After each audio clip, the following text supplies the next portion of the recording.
This Impala and I have a lot in common. He's looking for leopard, and I'm looking for leopard.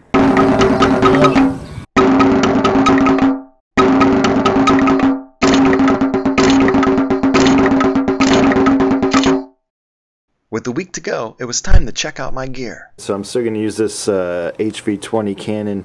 This is what I'm going to be filming the majority of the trips footage on. I'm using HD. This will be my first Safari series. Filmed entirely in HD. I know it's 2014, so it's about time. I'm going to bring my trusty Canon Rebel 300 lens, 400 lens. I was coming home with a lot of blurry pictures because I don't use a tripod or anything like that. So hopefully with the 300 I'll be able to get some good stuff. Lots of cards, lots of batteries because you don't know if electricity is there every day. Little point and shoot. All this breaks. I have my little point and shoot, and to prove that I was in Africa again. This will be a first for this year. This is the Hero 2. This is GoPro. Everyone's been using these.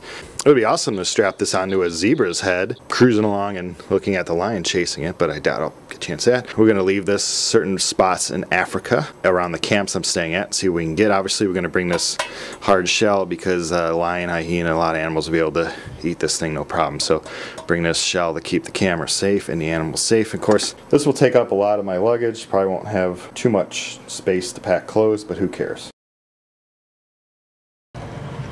So this is Chicago to last week. It has been nasty. Putin and I each have worked with animals at zoos and sanctuaries for over 10 years, which means a lot of our job is outside, so we can't wait to warm up a little on safari. And the first drive of this safari is trying to get to O'Hare Airport for our 8-hour flight over to Amsterdam. While in the airport, we play the fun game of checking other options, as a lot of flights have been canceled or delayed this week due to extreme cold weather. But we got lucky, and our international flight is on time. They just have to spray the plane a little bit to get all that ice off before we go into the frozen sky on our first of 2 flights. I love traveling, but being shot across the ocean at over 400 miles an hour while sitting in an aluminum tube freaks me out just a little. But just after watching a few in-flight movies and eating some interesting food, I was walking from one flight to another in Amsterdam. I was walking like a zombie.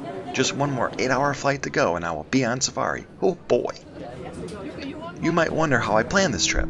Well, after taking 5 safaris to Kenya, I wanted to try Tanzania, which is just one country over from Kenya in Africa. I used a great website called Safari Talk to research trips, and I was contacted by Savannah Explorers, whom I planned this trip through. And now I'm sitting in a car in Tanzania after our driver Rama picked us up from the airport. We learned that Rama would be with us the whole trip and would show us all the amazing animals, which hopefully includes the leopard, or Chui in Swahili. We arrived at Arusha at the Freedom Lodge to sleep before we set out to drive at our first park. This place had everything I wanted after a long journey, a shower and a toilet. We awoke. Well, I awoke the next day, all set to start the safari. I love looking at wild animals. So we left the Freedom Lodge and drove from the highly populated Arusha town out into our first park. Tanzania is said to have more parks and protected areas for wildlife than any other country in Africa. It is always interesting for me to see the landscape change from a city of over 1 million people to a park that is home to wildlife like lions and elephants. The future of wildlife conservation is finding that key that will help both people and animals live a healthy and protective life. 1 million people a year come to Tanzania, and that brings in millions upon millions of dollars. But even with those earnings, somehow the people and the animals still struggle. Well, after a 2-hour drive, we arrived at our first park, Tarangire National Park. The park is known for having a lot of elephants, and also it'll provide me my first chance to spot a leopard. Get it? Spot. We started our safari off with something small, some redneck spurfowl. Sometimes birds get their names because of the obvious. And just up the road we saw something a little larger, a handsome male impala. I don't think I need to tell you what would eat an impala, and he was looking at something. Could it be my Chewy already? Stay tuned. Hope you enjoyed this episode of Safari Tanzania. For more information on the items featured in this video, please read this video's description. And as always, thanks for watching.